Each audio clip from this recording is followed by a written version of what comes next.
We are talking about the three things you can do to create a future that you can actually look forward to. So let's just start with talking a little bit about what this problem looks like and what kind of inspired, I guess, this talk today. 100% of the people who come to me, the women who come to me with struggle in their relationship or struggle with their finances, they come to me because things have not gone as planned.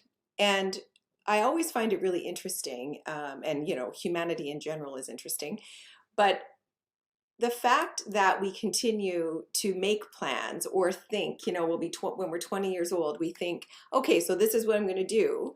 And then every single time, for some reason, it's shocking to all of us when things don't go as planned. But there has never, to my knowledge, been a human being on the planet whose life has gone exactly as they planned. So this is to be expected.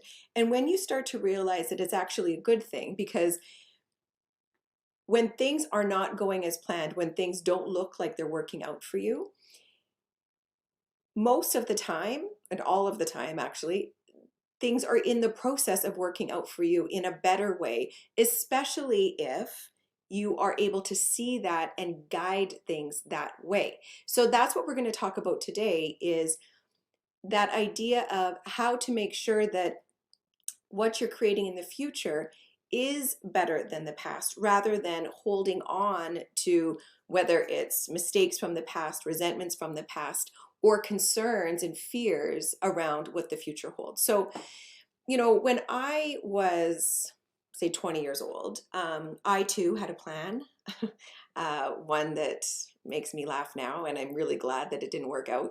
But basically, my plan was, to get an education, and then I thought I'd marry the love of my life, have some cute kids, make lots of money, travel a lot, and retire happy.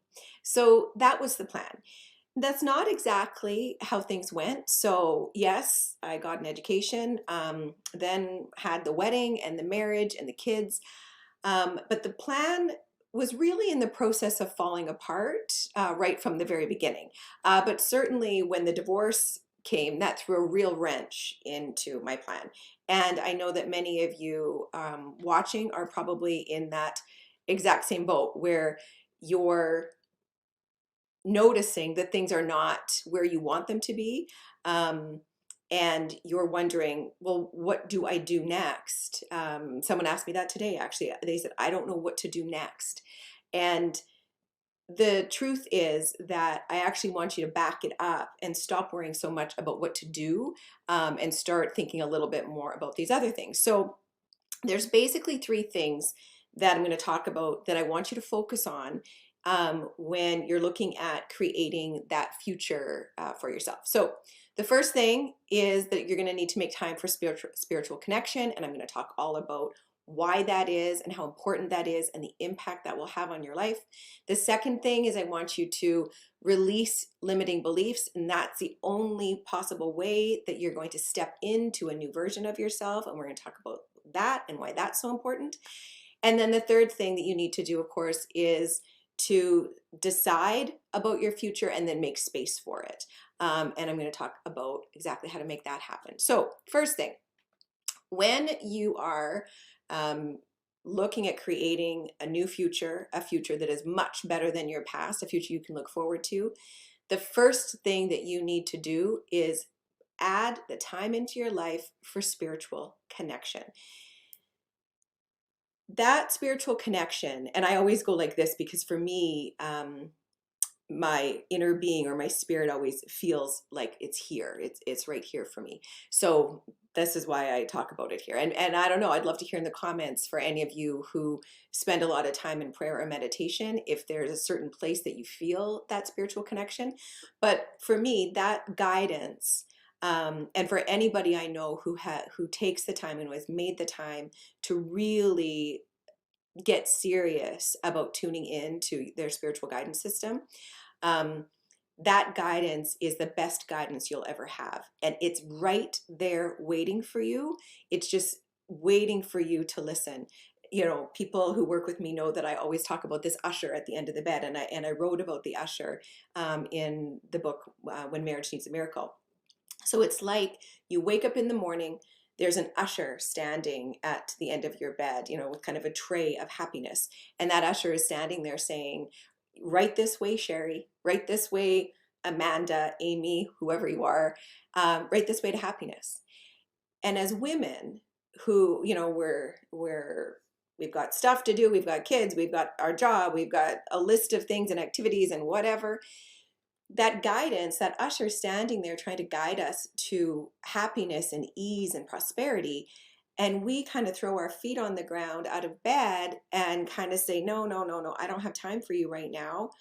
I have a plan, and I've got things to do. And we do that daily. And once in a while, in a moment of weakness, we might kind of, get inklings or some of those synchronicities happening from that spiritual guidance that's been able to get in when we weren't watching. But the truth is, if you take the time to get to know that guidance system, everything changes. And it changes. The more you get to know it, the faster things change, because that guidance is there to take you to exactly where you want to be. And sometimes it's even there to help you identify where it is that you want to be and how to get there. So people will ask, how do I know or understand what is guidance and what isn't? And I think that's a really awesome question. So I want to talk a little bit about that. So your spiritual guidance system is always rooted in an energy of love. So the closer you're feeling to love and confidence, the more tuned into that guidance that you are. So how do you tune into it? There's a few different ways. So number one, of course, is meditation. And people will say, I don't have time to meditate, or meditation is really hard for me. And my response to that is always, yes, that is why it's called a practice. So nobody knows how to meditate without practicing meditation. So it's really about taking that time, best done in the morning. But if you are, really, really resist meditating in the morning, then do it before bed. Don't meditate in bed because that's just going to sleep. Okay, so people will often tell me, oh, I listen to a meditation every night before I go to bed. But what they're really doing is putting on a meditation and putting their headset in to help them get to sleep. And there's nothing wrong with that. It's just not a powerful way to meditate. It's a powerful way to fall asleep. It's not a powerful way to meditate. So Marianne Williamson, in her book Return to Love, talks about that meditation, if prayer is asking, meditation is listening. All right. So when you meditate, whether it's for 10 minutes, 15 minutes, an hour and 15 minutes, if you really want to go that far, when you meditate, what you're doing is you're quieting your mind enough, and meditation is really a self-hypnosis thing, but you're quieting your mind enough to hear or tune in and feel that part of you that's always there. So when you think about, that version of you as a 7-year-old girl, for example, and then you think of who you are now at 45 or 58 or whatever it is, and you recognize that piece of you that was there when you're 7, she's still there now. And when you can feel her, you're starting to connect. Because you're starting, when women tell me daily, I've lost myself. I lost myself in my marriage, or, I don't have any joy left in my life. What you need to do is, that's where you find yourself, is by reconnecting to your spirit, because that's the piece of her, that's the piece of who you are that is always there, but that you're ignoring all of the time. So meditation is huge for being able to tune in to that part of you that's going to guide you and take you in a different direction. The second thing around a spiritual connection, of course, is prayer. So prayer does not need to be fancy. You don't need to be down on your knees, although that's great if you are. It doesn't matter. What really matters is that prayer is recognizing this higher power. And I always say, it's not that there's some king up in the clouds, waving a wand ready to damn you to something. Prayer is speaking to the universe or God or whatever feels good to you, And it's recognizing that that power is there and that all you need to do is ask for help. You will not get help if you're not willing to ask for it. So, we talk about that sometimes in my group stuff, even with our partners, right? With your husband or wife, if you don't ask for help, it's really hard to expect help. It's the same thing when we're talking about your spiritual guidance. When you ask for help, it's like shifting your energy to a place of knowing that the help is there. It's this huge amount of confidence that that help is there. When you know the help is there, all of a sudden it'll come in. And that's what prayer is. Prayer is asking for that guidance. And there's gratitude. It's important to be grateful in your prayers and to appreciate everything you have. I think it was Oprah who was famous for saying, if thank you is the only prayer you ever say, that is enough. And that's very true because what you appreciate appreciates. So gratitude is important in prayer as well, but certainly to look to that higher power, that spirit side of you that lives within you, and just recognize it's there and have a willingness to listen to it and ask it for help. That's huge for actually connecting in to that spiritual guidance part of you. The third thing around spiritual guidance and connecting in is affirmations. So if you've been in my Facebook group for any amount of time, you know that I believe strongly in the power of affirmations, and we're going to be doing another challenge here shortly. But daily affirmations and adding an affirmation practice into your daily spiritual practice is a really great way to affirm for yourself those universal truths that are based in loving guidance. So, as we often laugh about, women will spend all day doing negative affirmations, right? So you'll spend all day talking about, oh, my husband's a jerk, or I have so much to do, or I feel so overwhelmed, or I'm so stressed, or, I want to cry. Whatever it is, all of those things, those are affirmations. Those are negative affirmations. And the more you do of them, the more of that you create in your life. So, and it's natural for us to feel stressed. But that doesn't mean that that stress and that negativity and that negative energy is really serving us unless we're using it to catapult us into a more positive place. When you do those daily affirmations around that are based in love for yourself and love for others and based in confidence, what happens is it helps to counteract and it helps to remind you around how you really want to feel. And the more you do them, the more you actually feel very positive and you start to believe a lot of the affirmations you're doing. So a lot of people have a hard time at first with affirmations because they'll say, but I say them, but they don't feel right to me. And I'm like, perfect. That's exactly how affirmations should feel when you start to do them. Because if I were to say something as simple as, I am lovable, and I feel something in my body that says, oh, I don't believe that, that's really good information for me. That means I need to keep saying that over and over again until it starts to ring true for me.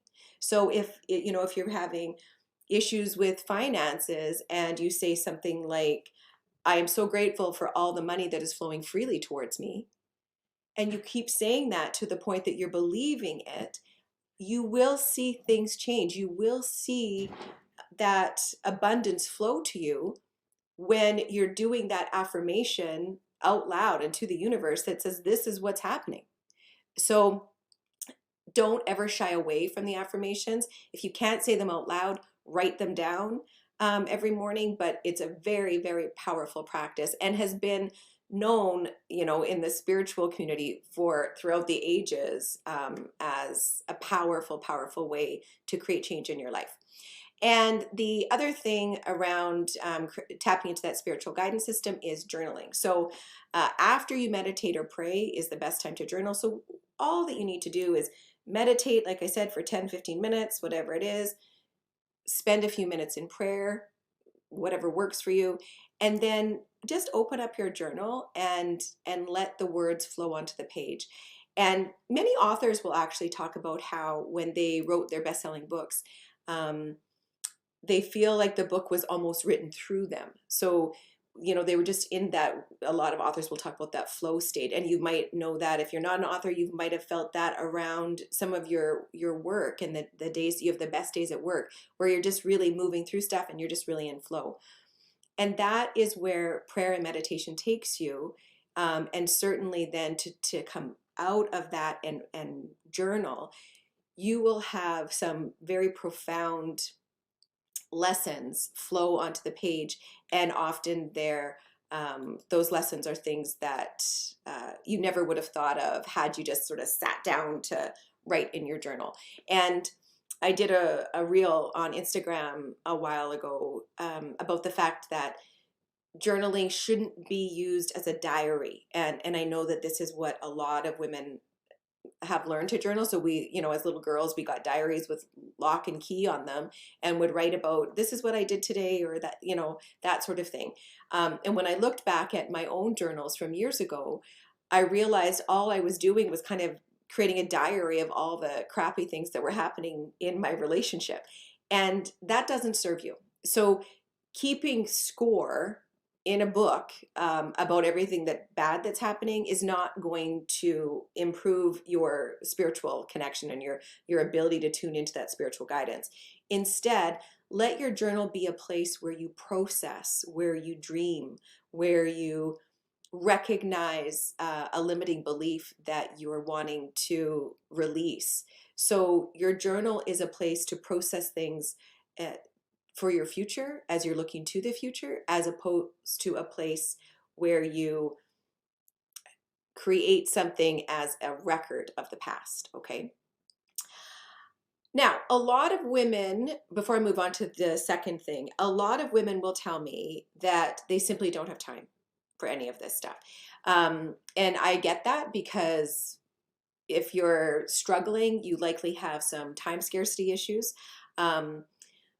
But I will say that if you have time to be sad, stressed out, overwhelmed, arguing with your partner, trust me when I say that making the time to put your spiritual connection at the forefront of the new future you want to create will, without a doubt, I am 100% certain of this, you're making time to make that spiritual connection a priority is going to be the best decision that you can ever make.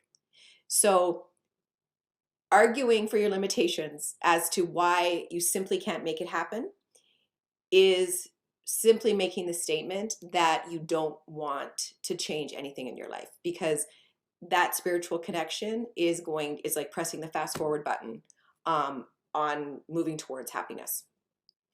Okay, the second thing that is really important for creating a future that you can look forward to is your ability to release your limiting beliefs. So this is the reason that so many women feel stuck. We feel stuck when we are looking at, what am I supposed to do? So as I said, someone asked me today, they said, I don't know what to do next. I don't know what to do, Shari.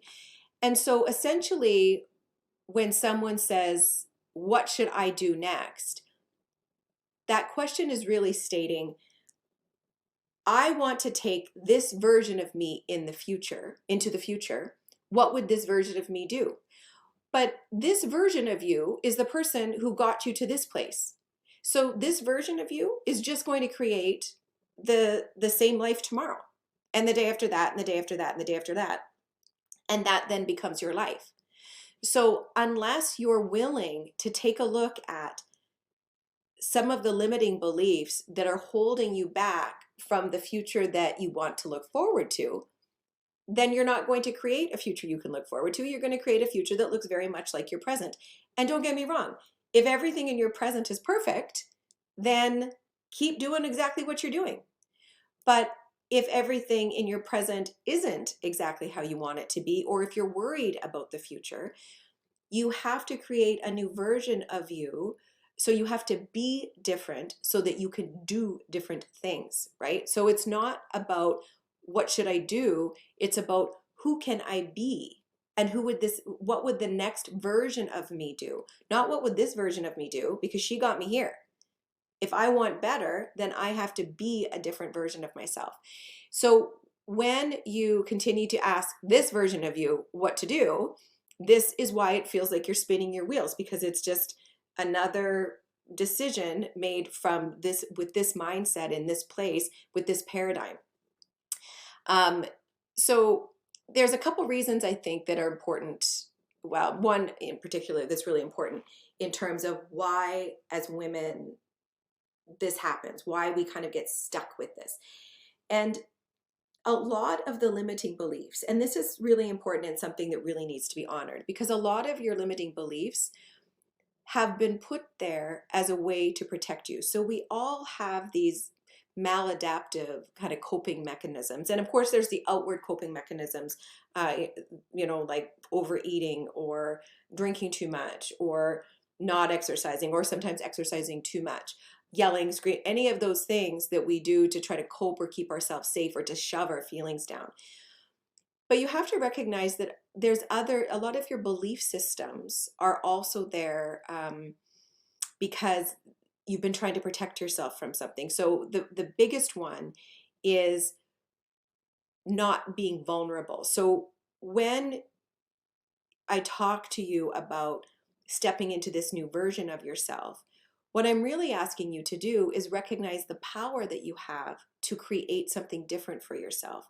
But for a lot of women, that's a really difficult thing, because what that requires is stepping into a whole new level of accountability and responsibility for the life that you have. And that requires then recognizing your own power. And when you recognize your power, you can no longer blame a lot of your limitations for where you're at. All of a sudden, it's a very vulnerable place where you're letting go of those pieces of you, because those limitations feel like they keep you safe. So to say, well, if I'm saying to you, how do you want the future to look? A lot of women won't even answer that question, because if they know the next question is, okay, so what's the version of you that's going to create that? That means letting go of a lot of these other pieces of ourselves. And that can feel scary. It can feel like a risk. It can feel vulnerable. And that's okay. It's a really good thing to know. And it's a really good thing to journal about. Look for guidance on that. What would a new version of me be? At any given point in your life, there's basically two versions of you. So there's the one that you're currently showing up as. And like I said, she got you here. And I want you to love her. I want you to honor her. I want you to certainly forgive her for anything that you're angry with her about. But you have to be willing to let parts of her go that are no longer serving you. And that's hard, because, as I said, those parts of you that um, feel like they've protected your vulnerability, you've spent your life honing those things as a way to make yourself feel safe. So even anxiety, for example, when people say, I'm so anxious, and anxiety is real. Anxiety is there to keep us feeling safe. We actually feel safe because when we step into anxiety, because anxiety feels kind of productive. It feels like, as long as I can worry about this and overthink it, then nothing bad can happen to me.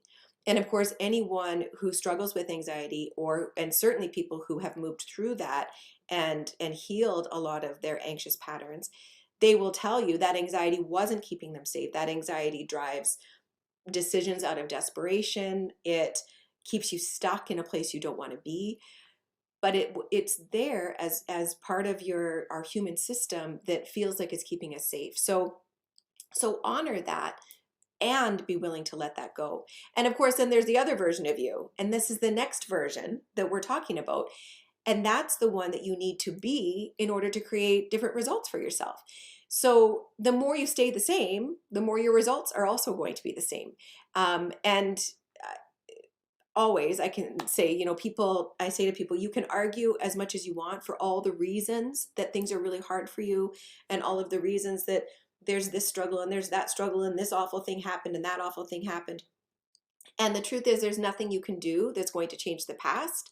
And when you're done arguing for your limitations, and when you're done telling me all the reasons you can't change, then you can let go of that and make space for something new in order to let a very different future in for yourself.